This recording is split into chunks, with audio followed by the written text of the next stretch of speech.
is that even in times like this, it's not naive to lead with trust.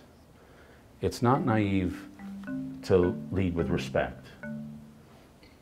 It's sometimes the most defiant and brave thing you can do is to try to really get to know the people around you.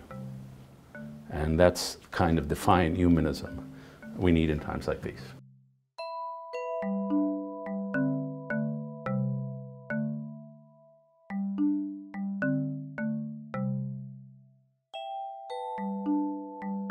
You all here, welcome. Good evening and welcome to the Jonathan Samen Hot Buttons Cool Conversations discussion series. I'm Lily Rabinoff-Goldman, President and CEO of JCC Greater Boston. We are all so glad that you came out on this very cold, but less icy than yesterday, January night to join our speaker series. This series, the Jonathan Samen Hot Buttons Cool Conversations series, invites distinguished public figures to engage in conversation on thought-provoking and stimulating subjects of concern to the Jewish community and beyond. This evening we are honored and excited to welcome you to an evening of conversation with one of the nation's leading writers and political commentators, David Brooks. I think you all know that David Brooks is an op-ed columnist for the New York Times, a writer for The Atlantic, and a regular on the PBS Newshour. David Brooks, who is with us tonight, is the #1 New York Times bestselling author of The Second Mountain and The Road to Character. He joins us tonight to talk about his latest book, How to Know a Person, The Art of Seeing Others Deeply and Being Deeply Seen. I would suggest we didn't all just see each other deeply, but we did the first step. He offers a practical, heartfelt guide to the art of truly knowing another person in order to foster deeper connections in every aspect of our lives, something particularly relevant given the current state of the world. As we begin our program tonight, we'd like to thank Temple Beth Shalom for hosting this event with us tonight. We would love to thank our donors. Without your financial support, we would not be able to produce tonight's amazing program. We appreciate your commitment to fulfilling the mission of both Hot Buttons Cool Conversations and the JCC. So, without further ado, I'm going to hand things over to David, and please welcome him warmly. Thank you. Now that you've all made new friends, my work here is done. Thank you. It's a pleasure to be here. Pleasure to be here in this beautiful synagogue, and I feel like it's my bar mitzvah all over again. I'm going to speak a little longer, but in English. Thank you. Clearly a Reform temple. Now, I'm assuming everybody in this room remembers the movie Fiddler on the Roof. And you know how warm and huggy Jewish families can be, always singing and laughing and dancing. So I came from the other kind of Jewish family. The culture in our world was think Yiddish, act British. And so we were stiff upper lip types. The teacher apparently told my parents, David doesn't play with the other kids, he just observes them. Which was good for a career in journalism. I always tell journalism students, if you're at a football game and everybody's doing the wave and you just sit there, you have the right kind of aloof personality style to become a journalist. And then when I was 7, I read a book called Paddington the Bear and decided at that moment I wanted to become a writer, and I've been pretty much writing every day since. And it really became the center of my identity at a very young age. In high school, I wanted to date this woman named Bernice, and she didn't want to date me. She wanted to date some other guy. And I remember thinking, what is she thinking? I write way better than that guy. So those were my values. And then when I was 18, the admissions officers at Columbia, Wesleyan, and Brown decided I should go to the University of Chicago. And the famous phrase about Chicago, it's where fun goes to die. My favorite saying about Chicago, it's a Baptist school where atheist professors teach Jewish students St. Thomas Aquinas. And so it's a pretty cerebral and intellectual place, a good place for a writer to be, and I fit right in. I had a double major in history and celibacy while I was there at Chicago. And as a freshman, this is literally true, we entered my freshman roommate into the Golden Gloves boxing competition in Chicago. We gave him a nickname, the Kosher Killer. And we trained him. He had never boxed a day in his life. And so he trained the Chicago way, which was we didn't actually practice boxing. We just read a lot of books about boxing. And his career lasted 29 seconds. So all this to say, I grew up in a sort of cerebral household. And I was a cerebral kind of guy. And then I went off and I was hired in 2003 to be a conservative columnist at the New York Times. Not a lot of company there. And that was another way of just being a little cerebral. And then I got a job in TV at the PBS Newshour. But for TV, the Newshour is pretty cerebral. It's the cerebral version of TV. We have long 12-minute conversations. And we have a great audience, somewhat seasoned. Our audience is seasoned. And so if a 93-year-old lady comes up to me in the airport, I know what she's going to say. I don't watch your program, but my mother loves it.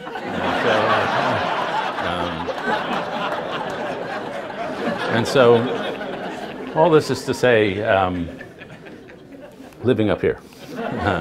And there's a moment that symbolizes for me that mode of life.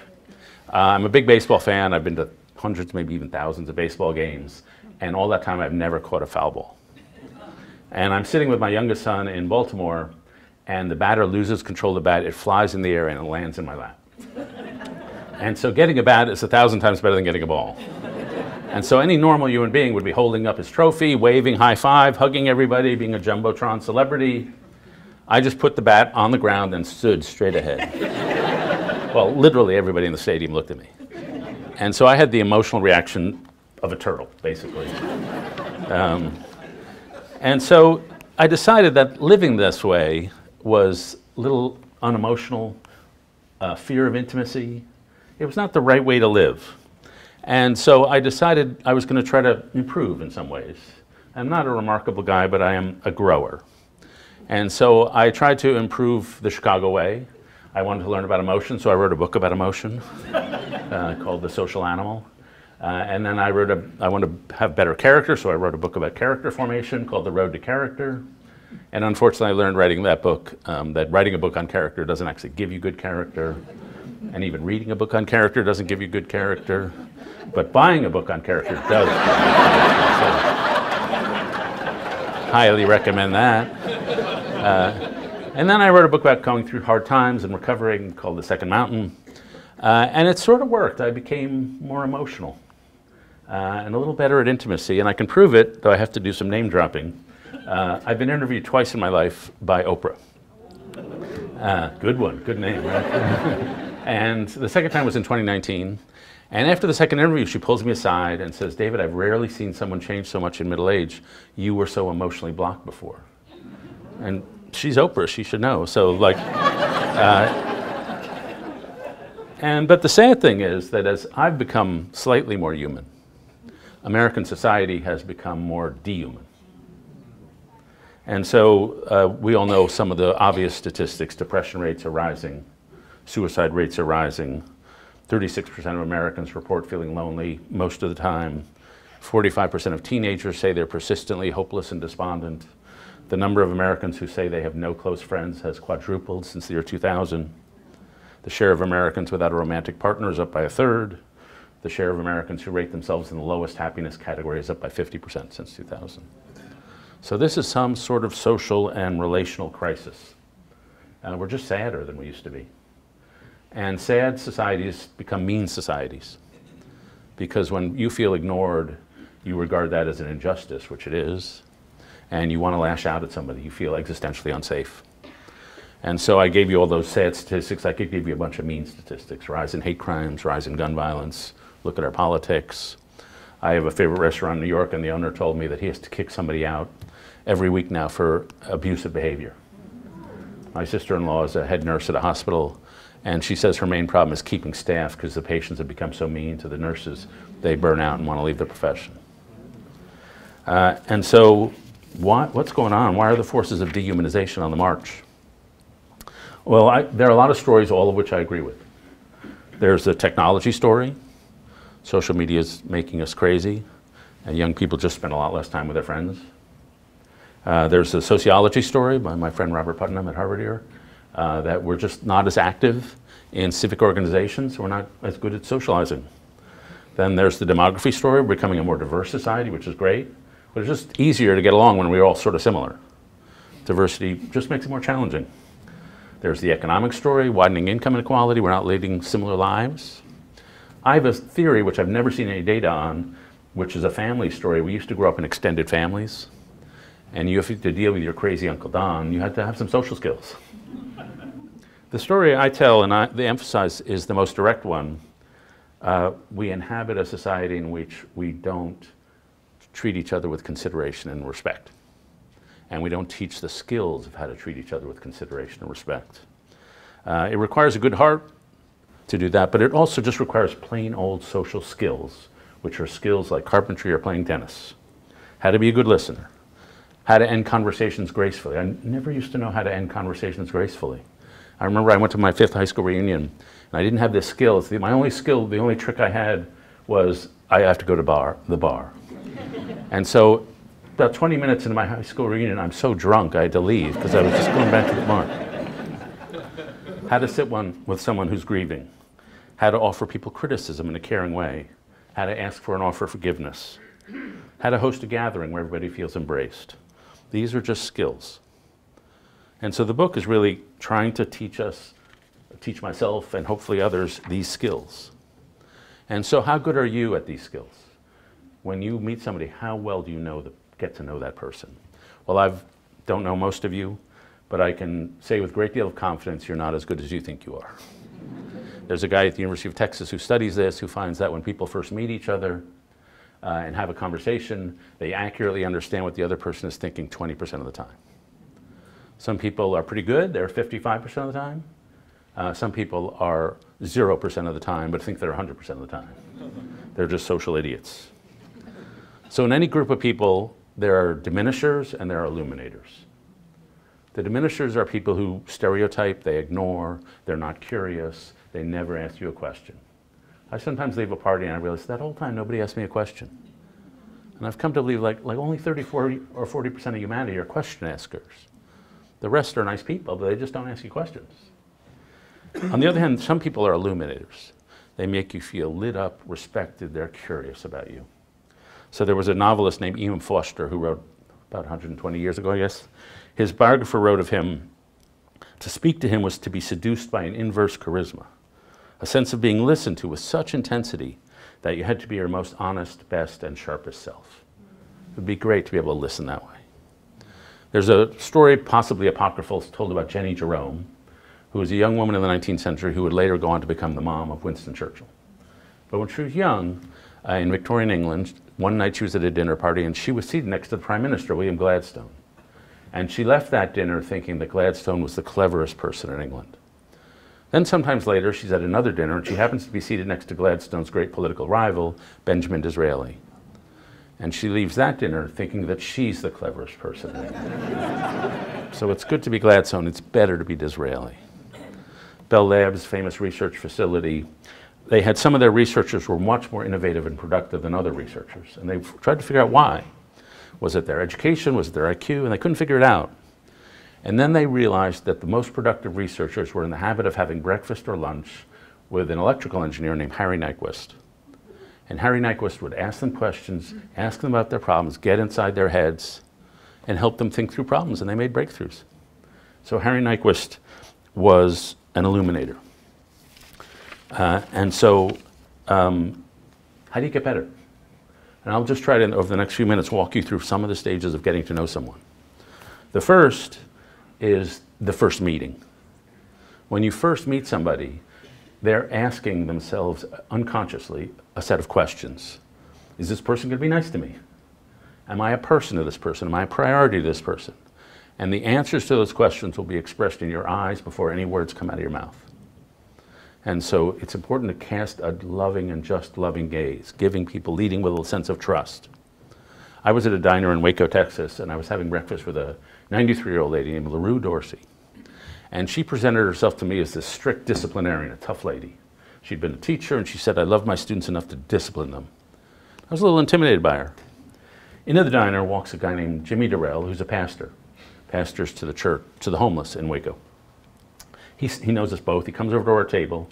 He grabs Mrs. Dorsey by the shoulders, And he shakes her way harder than you should ever shake a 93-year-old. And he says to her, Mrs. Dorsey, you're the best, you're the best. I love you, I love you. And that strict disciplinarian I'd been talking to turned in an instant into a bright, eye-shining 9-year-old girl. He brought out a different version just with the power of his gaze. And part of that, he's just a warmer personality than I am. But part of it is that he's a pastor. And so when he sees anybody, he sees someone made in the image of God. He's looking a little into the face of God. Forgive me, in a synagogue, in Jimmy's mind, he's seeing somebody so important that Jesus was willing to die for that person. And you can be atheist, Jewish, Christian, Muslim, Hindu, but seeing every person you meet with that level of respect and reverence is an absolute precondition for seeing them well. So it's that gaze of knowing who you're talking to. The second is what I call accompaniment, which is just hanging out. Most of the time when we're with other people, we're not like having soul-searching conversations. We're just hanging out.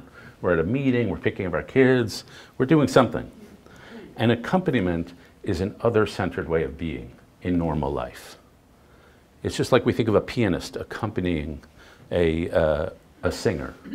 He's there looking at her, trying to make her shine. And so it's just a comfortable way of being other-centered in present life. And so I have friends in DC who say, we like our friends to be lingerable.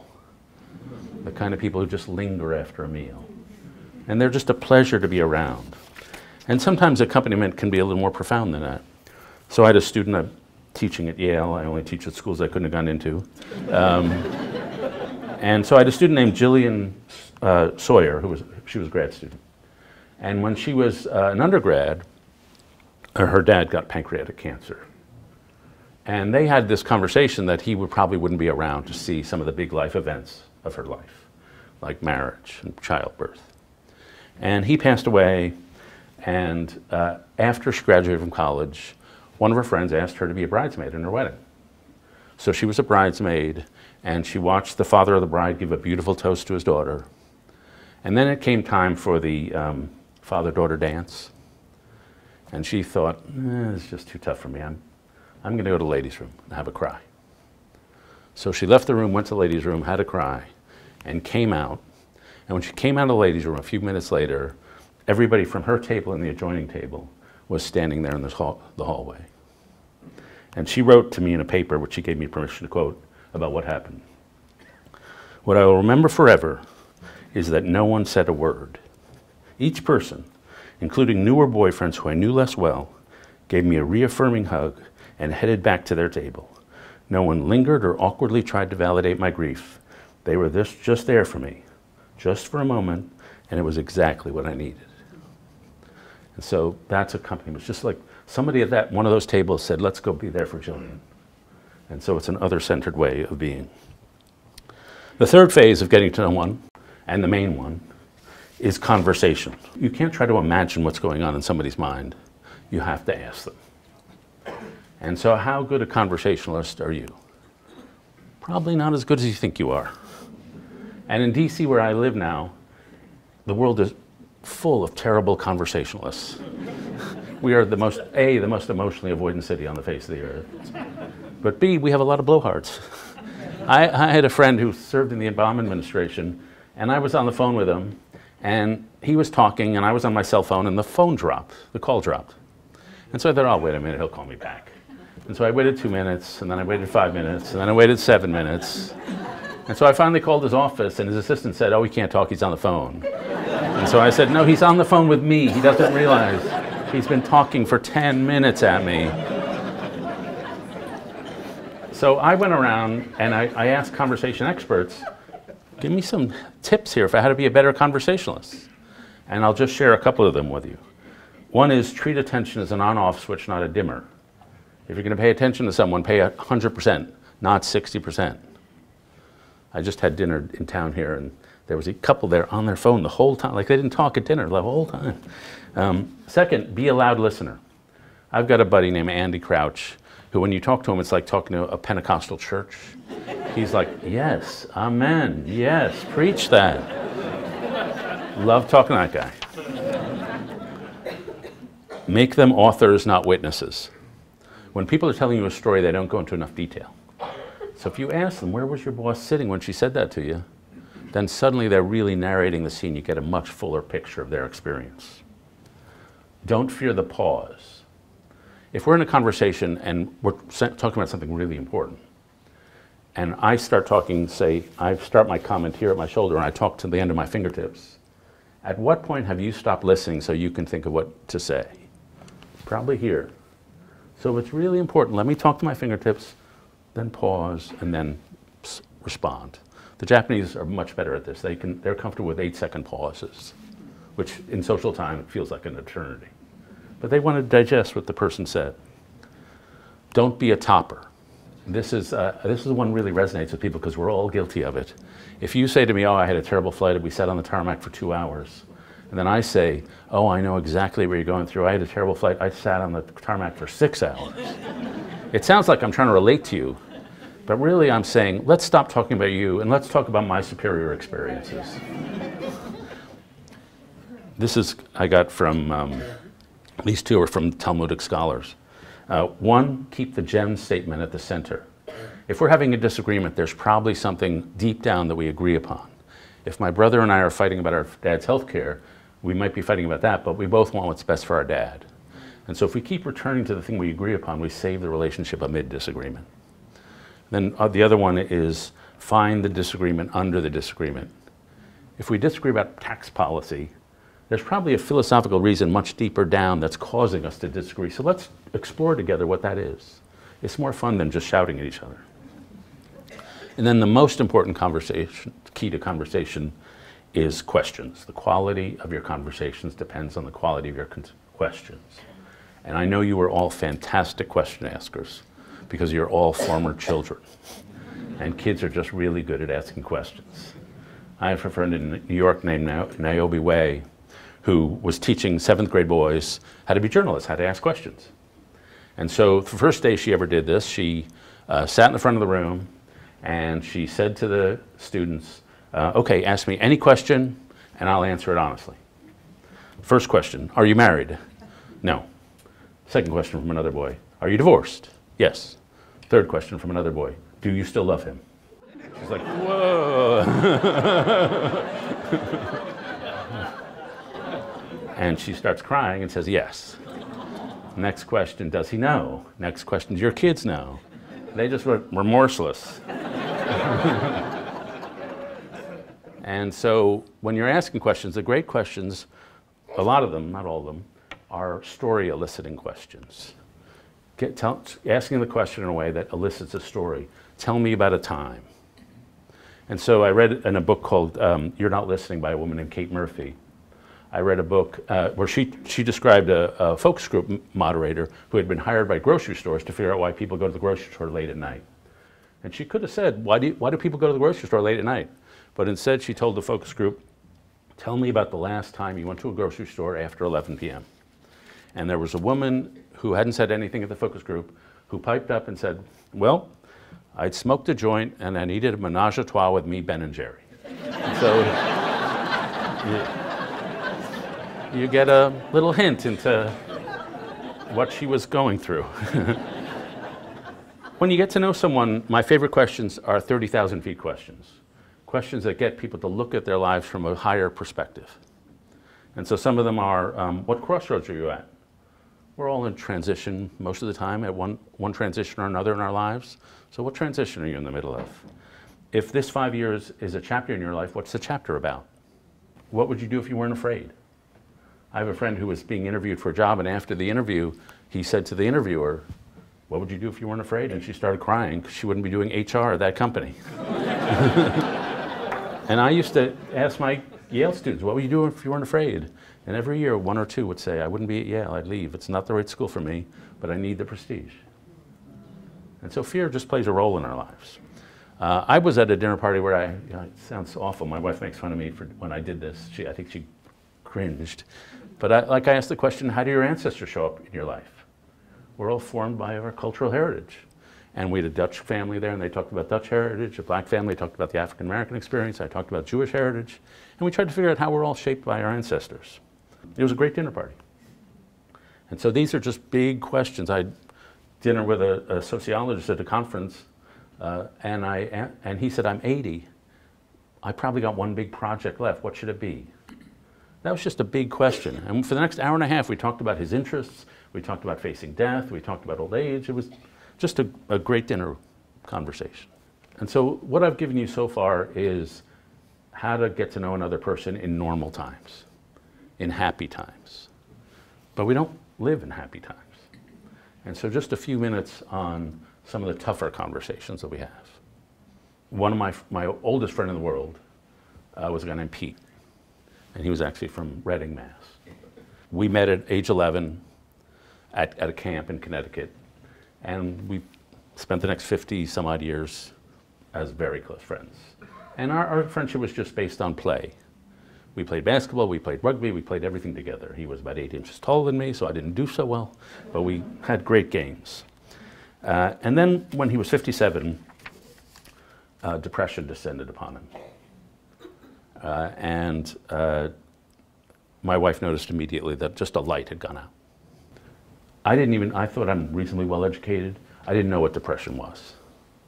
And I learned over those 3 years that you can't learn about it by extrapolating. If you're lucky enough not to experience it, you can't learn about it by extrapolating it from your moments of sadness. A friend of mine who also suffered from depression, a guy named Mike Gerson, who was a Washington Post columnist, wrote that depression is a malfunction in the instrument we use to perceive reality. That you're not seeing the world accurately. And my friend Pete had these obsessive voices in his head that were lying to him, that said, you're worthless, nobody would miss you. And so he was just trying to endure it. And I was not skilled in accompanying somebody through this. And so I made some what I now know are very common blunders.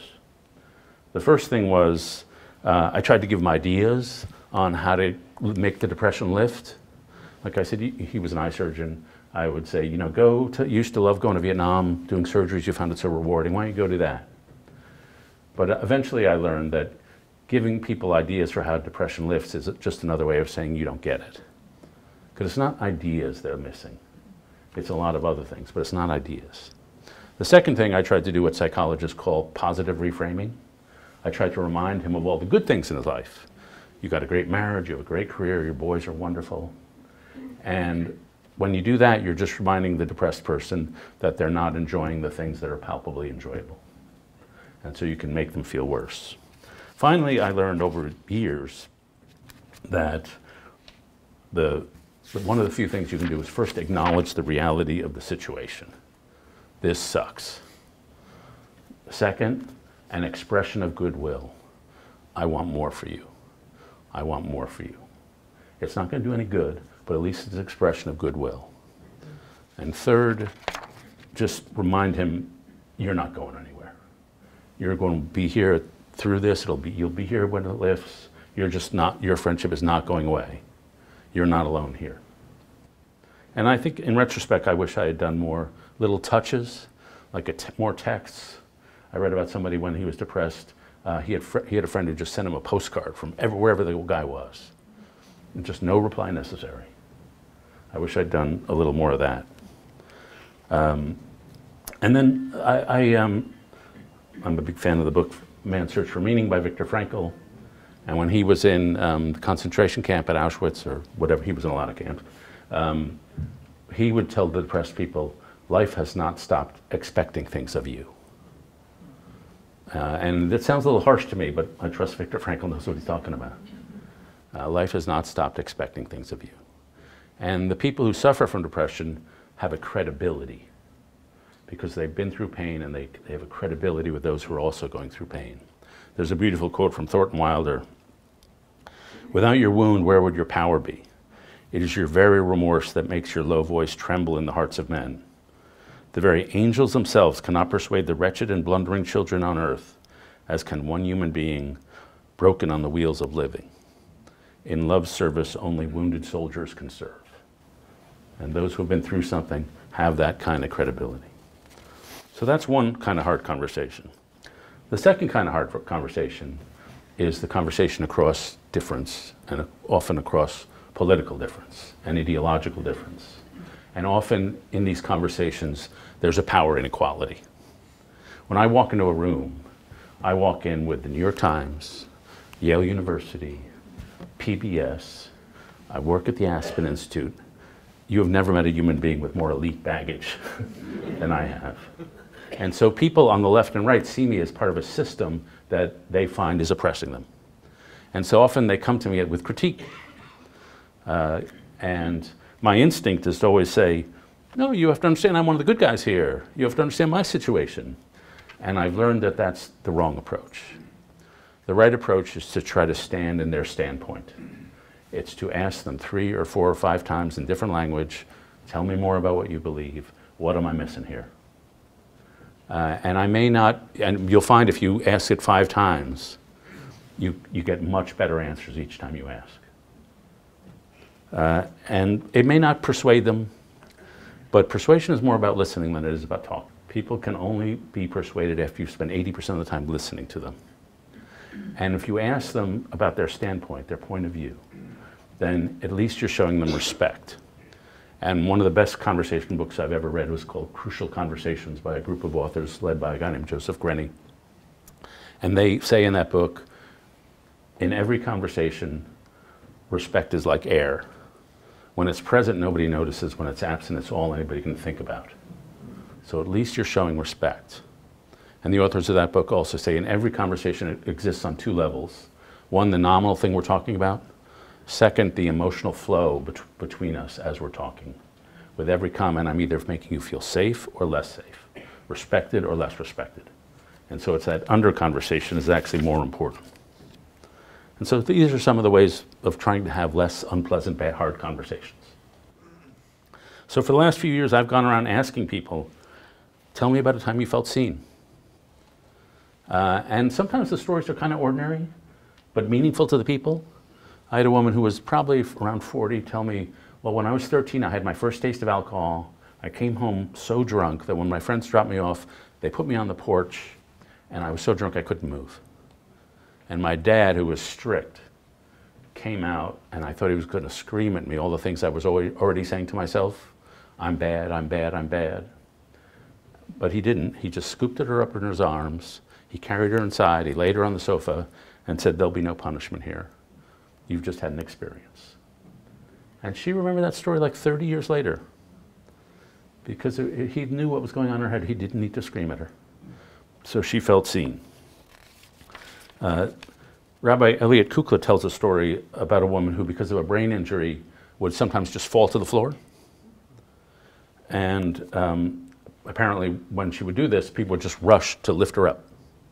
And she told him, I think people rush to help me up because they're so uncomfortable seeing an adult lying on the floor. But what I really need is for someone to get down on the ground with me. Just sit there. And that's what makes people feel seen, when you don't do the thing that's comfortable for you, but what's comfortable for them.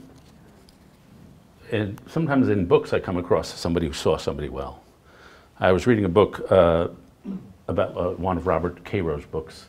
And Franklin Roosevelt, in the midst of the Depression, hosted a 28-year-old congressman in his office in the Oval Office. And the congressman's name was Lyndon Johnson.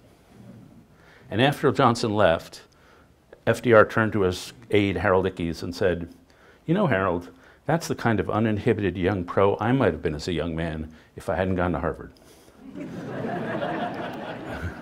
And then he said, in the next couple of generations, the balance of power in this country is going to shift to the South and West. And that kid, Lyndon Johnson, could well be the first Southwestern president. Pretty good. Sometimes moments of seeing are just, I find, tremendously moving. And so I came across this story in a beautiful memoir called Lost and Found by a woman named Catherine Schultz, who's a New Yorker writer. In the book, she describes her dad, who was displaced in Europe in World War II, had come finally to this country. And he sounds like just a wonderful guy. His name was Isaac. He was voluble. He apparently had opinions about everything from the infield fly rule to whether apple crisp is better than apple cobbler. He just sounds like a tremendous guy. But toward the end of his life, he just went silent, which was unusual because he was a very talkative guy. But he just went silent. The doctors couldn't really figure it out.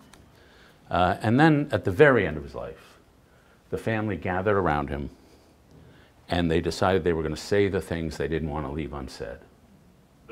And Schultz describes the scene.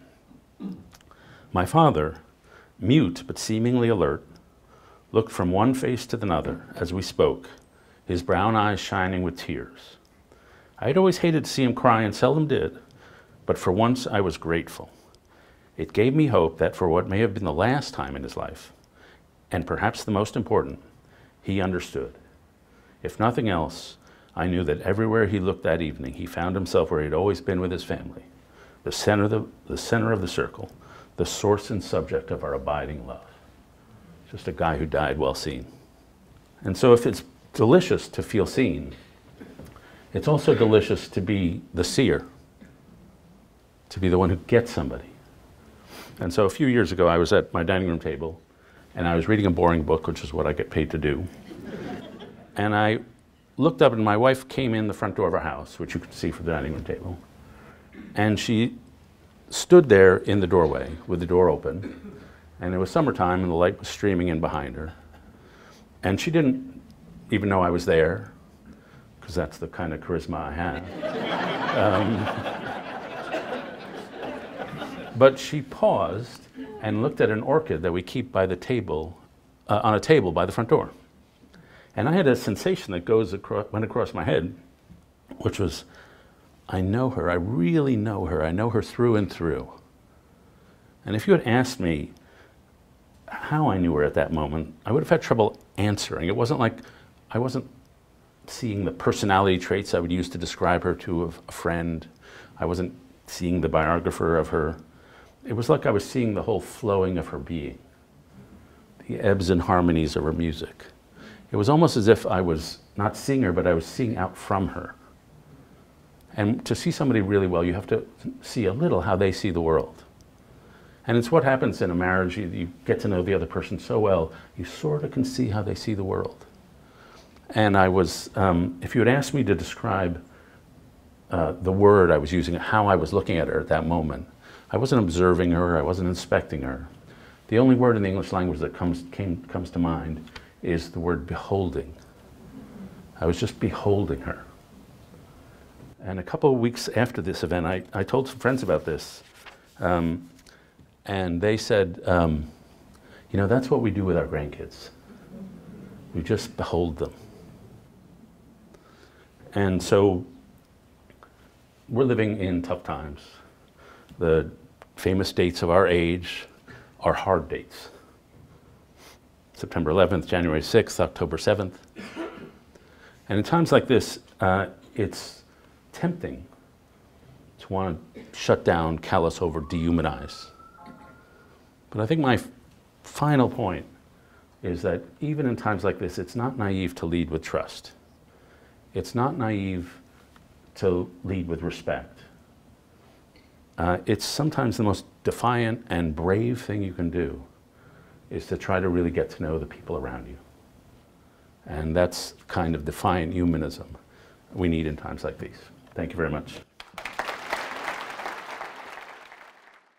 I was fortunate to do a unit of clinical pastoral education through the Schwartz Center at Mass General, where I was working at the time. And I spent the whole 20 weeks trying to learn what you just said in an hour. It was very difficult. There were hard lessons, especially if you to walk into a room and embrace somebody with your being, very worthwhile. And I have carried those lessons with me in the 6 years since then. So thank you very much. Sure, thank you for what you do. Yeah, no, it's as you know, it's energy consuming. And I mentioned that illuminator diminisher thing. I'm a better illuminator in the morning than I am after when I'm tired. And so, but I do think you develop habits and you develop set points of how available you are. And so I was at a conference in Nantucket 2 years ago, and we were in a room like this, And the person standing at the podium said, they handed out all these song sheets, love songs. And there were lyrics to a love song. And they said, find a stranger near you and sing the love song into their eyes. And if you had told me 10 years ago to do that, my head would have exploded. But I found some guy and I sang the love song. So we can get better at these things. Thank you so much for those words. So I'm a college professor, I'm a sociologist. In the last few years, I've seen what I think has been obvious to a lot of people who have college-age kids, a real kind of retreat from being able to talk to one another and consumption with their phones, et cetera. And when your book came out, it really kind of struck a chord for me that something I think is really needed for college students and probably for other students as well is to actually learn these kinds of skills. And so I'm planning to teach a class next year. I'm calling Social Connection.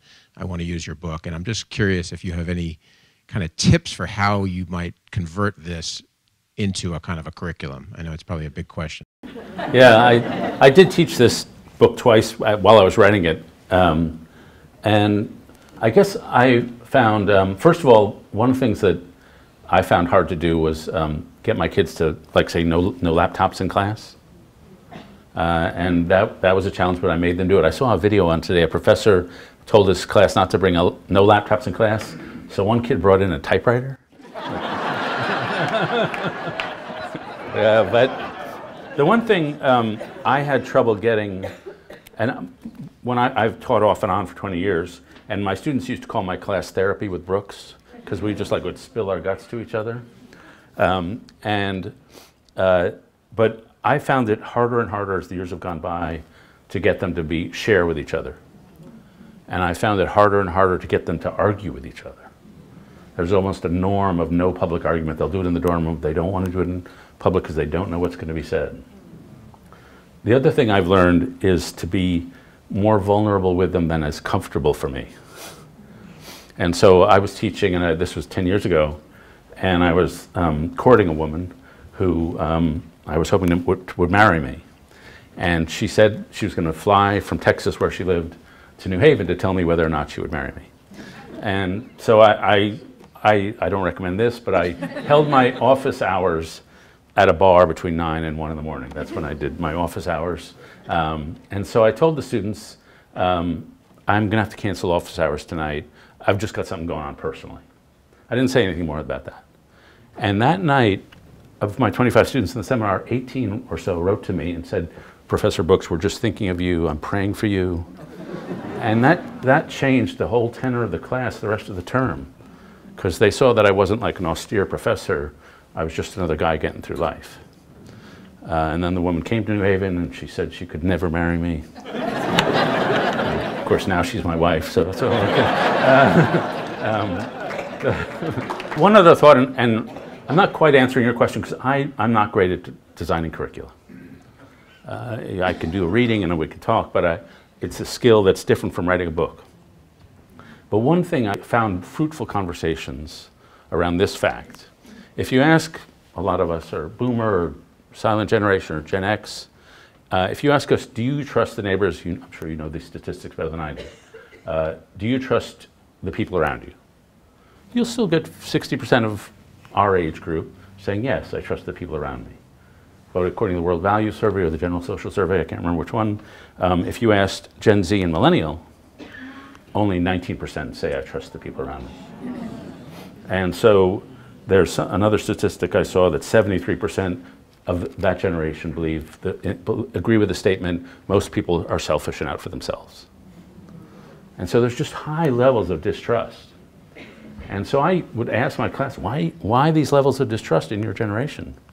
And one woman said to me, over the course of my life, I've had 4 boyfriends, and they all ghosted me at the end. They didn't have the courtesy to have a breakup conversation. They just vanished. And so of course she goes through distrust, thinking the next guy is going to do that too. And so we had actually quite good conversations around that topic. And I'm sure you can design a better curriculum than I can. But thank you for signing my book. Thank you for the talk tonight, and I really enjoyed the book. So you touched upon this a little bit in the book, so hopefully you can flesh this out a little bit. You know, recently there has been more armed conflict in the world than probably at any other time since end of the Second World War. And this certainly reflects a breakdown in diplomacy. So I'm wondering if you can talk a little about, because you've actually met with a lot of the actors that are involved in these, that you know, the leaders of some of these conflicts. And if you could give us a little insight into some of the psyches involved and whether or not they are potential recipients of some of your wisdom from your book. It is interesting how sometimes I know a lot of senators, and sometimes you'll be around a politician and they're so socially awkward. You think, you went into politics? Like, but some of them are phenomenal. Like Bill Clinton famously could make everybody in the room feel they were the only other person in the room, and that was true. Biden himself, I've been interviewing the guy for 30 years, and he's like a lot of politicians. He'll invade your personal space. He'll put his hand on the back of your head, he'll rub you, and it's like, but I think, in general, he's more comfortable around working class people than college educated people.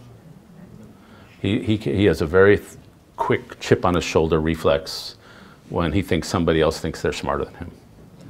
And people don't appreciate that. It's come out recently, but he's a bit of a tough guy. He seems like kindly old Gramps, but inside the White House and inside his Senate office, he's a tough guy. But he has that Washington problem I described earlier. I almost wrote a book about the senators who work on the second floor of the Russell Office Building, which is one of the Senate office buildings. It was John McCain, Joe Biden, Lindsey Graham, Chuck Hagel, I forget who else, another one or two. And so in those days, I was really spending a lot of time with Biden. And I once came in for lunch at his office. I sat down, he started talking to me. 90 minutes later, his aide said, "You got to go vote," so he left. And that entire lunch, I did not say one word. He just talked at me for 90 minutes. And so that's a bit of the logorrhea problem that is common. As for why violence is going up, some of it is probably a failure of diplomacy. Some of it is the perception of U.S. decline. I have a friend named Robert Kagan who wrote a book called The Jungle Grows Back, and that it takes the Western alliance or the democratic alliances to really create a world order where people feel that we're just going to follow the rules or we'll have a hill to pay. And I actually don't think the U.S. is in decline. I can give you all sorts of economic statistics for that, but there's a perception, which Vladimir Putin, which Xi Jinping, which North Korea, which Iran are taking advantage of. And so, but that, once the rules start breaking down, you just get in a much more distrustful world and everybody sort of battens down. And, you know, obviously after October 7th, you would call it sad guy alone drinking at a bar. I call it reporting. And so I was at a hotel somewhere, I'm having a drink at night, and I'm doom scrolling through all the images we saw after October 7th. And I click on an image, all in the middle of my flow, a different image comes on, and it's an interview with James Baldwin. And it was an interview he gave in the 60s, probably. He says, there's not as much kindness in the world as one would like, but there's enough. There's more than you would think. And he says, the world is held together by the love of relatively few people. And then he says, you have to remember, when you walk down the street, every person you meet, that could be you. You could be that person. You have to decide every day if you're going to be a saint or a monster. And in the middle of all those images of gore, really, and the savagery, that was the kind of defiant humanism I talked about at the end. Like, James Baldwin faced a lot of hardship in his life because of racism. And yet he refused to simplify other people. And so that sort of inspired me to think that's how we have to be in hard times like this. I'm not sure I've answered your question. It's hard to generalize about all the different politicians I've met. But the final thing I'll say is most of them are surprisingly good people. Better in private than in public. And they're good people caught in a rotten system. But most of them, you know, I have a long-term friendship with a very conservative senator. And when the book came out, he sent me a text and asked me to come into his office, and his wife is dying. And we just, he's been a friend for a while, but he's just had a wonderful conversation. You realize they're all human beings, just with an inordinate need to dominate every room they enter. Well, thank you for the question. Thank you, David. I wonder if you can share with us any particularly difficult conversation you've had with someone whose views politically are abhorrent, and how you got, or presumed, to a better spot of understanding or sympathy or mutual respect. Because all of us, you know, are wondering, how do we talk to these crazy Trump people? Yeah. I'll tell two stories that leap immediately to mind. I spent 2015 and 2016 writing 80 columns with the argument, don't worry, Donald Trump will never be the Republican nominee for president. And I was living in Washington, my social life was in New York, I was teaching at Yale, I was spending my life on the Acela. How could I be out of touch with America? But so I've spent the years since in constant travel. And the first story that leaps to mind is I'm in South Dakota, and I'm with a 7-year-old guy, and he's telling me about his support for Trump. And he says, let me tell you about the best day of my life. I used to work at a factory. I was the foreman of a little section that we made sort of the casings for refrigeration units. And they replaced the technology. I was no longer qualified to be the foreman, so they laid me off. And he said, I decided I just wanted to leave that factory quickly and quietly. So he packed up his stuff in a box, opened his little door to the office, and 3,600 people, the entire staff of the factory, had formed a double line from his office door through the building out to the parking lot to his car door. And so he walked through that double line while they applauded. And he said, that was the best day of my life. And every job I've had since then was worse. And my income's been going down. I can barely leave the house because I've got to take care of my 100-year-old mother-in-law. And so that guy might be a jackass, but I need a change. And so I get where he's coming from. And so that's one conversation that leaps to mind. The second conversation that leaps to mind of when I really did find their views abhorrent. First, let me tell you another. This was in Jordan, the country of Jordan. First, let me tell you, there was a guy named Prince Hassan, who was the crown prince of the former king, whose name I'm now forgetting. Hussein. And so Prince Hassan was going to take over when Hussein died. And at the last minute, the king decided he was going to not give it to his brother, but give it to his son. And so we're at the prince's family at their dining table after this happened within their palace. And they're talking about how horrible it was to now be basically rendered non-persons. And my buddy, the other American journalist, leans over to me and says, this is the plot of The Lion King.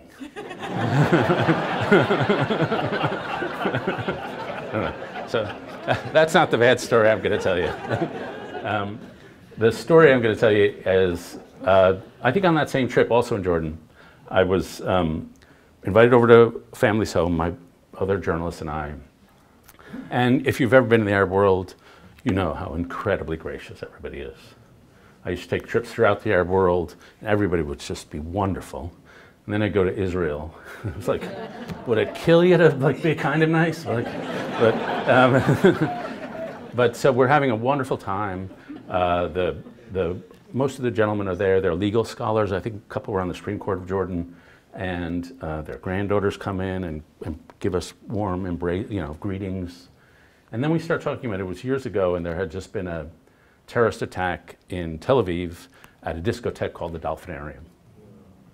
Many of you will remember that. And so we said, do you really think killing a bunch of basically teenage girls is the right thing to do? And they all said yes. And they all said they're breeders. They're creating more Jews. Of course it was the right thing to do. And so you're in the middle of this nice evening, and these guys are saying it's okay to kill your fellow Jews. And so, did we storm out? Well, this is where journalism helps. You just keep going. You just learn more. But it's really rung in my head I think we more or less just changed the subject. We weren't going to persuade them. We found it abhorrent. And now we see where those attitudes have led. But that was a very challenging conversation just because their beliefs were, in my view, murderous. I've seen, well, during the week, PBS Newshour is my go-to news source, you know. And Friday night with you and Jonathan is the top thing for me. I really look forward to that. I saw you and Jonathan doing an interview. He was interviewing you at the Chicago Humanities Conference recently, right? It was an eye-opener for me. I thought that Jonathan, although we have a close relationship on the program, was seeing you in a very different way than he had, at least on the program. My question is, what was that interview for you? Very interesting. I think it's part because when we're on the air, first of all, they're giving us topics about politics. And it's not always the most human subject to talk about. And so we're like, and frankly, one of the problems we fell into over COVID is we have to cover a certain number of topics per segment. And so a lot of it is, I make a statement, he makes a statement, and then we shift topics, and then it's I make a statement, he makes a statement. And so it's hard to have like real conversation when we're not just dwelling and we're on a political topic. But in that conversation, we were really talking about the book. And so it was a topic that was human and humane. And we could really just relax. And we had a lot of time, I don't know, 45 minutes or an hour. And so you could just be, I think it probably brought out warmer versions of ourselves, I'm imagining. I really enjoyed that event. And so, yeah, I mean, it's, you know what, when you're in political mode and pundit mode, you're very different than being human mode. And since we're in Massachusetts, I should end by talking about the guy who came before Jonathan, who was from Boston, nice Boston Irish Catholic guy, Mark Shields. And he was someone who could talk about politics in a very humane way. He left his heart was always out and open.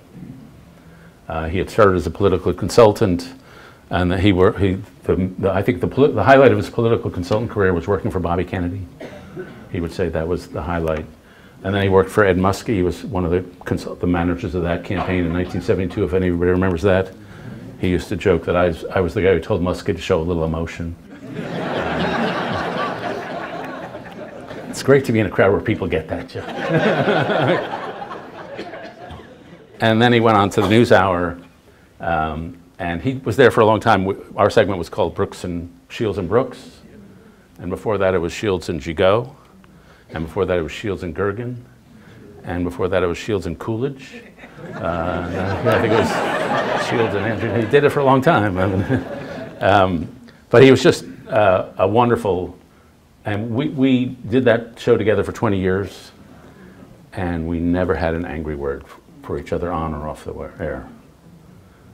He was exactly the way he seemed. And so I should end with just a note of just a truly lovely man. So thank you all very much. Thank you.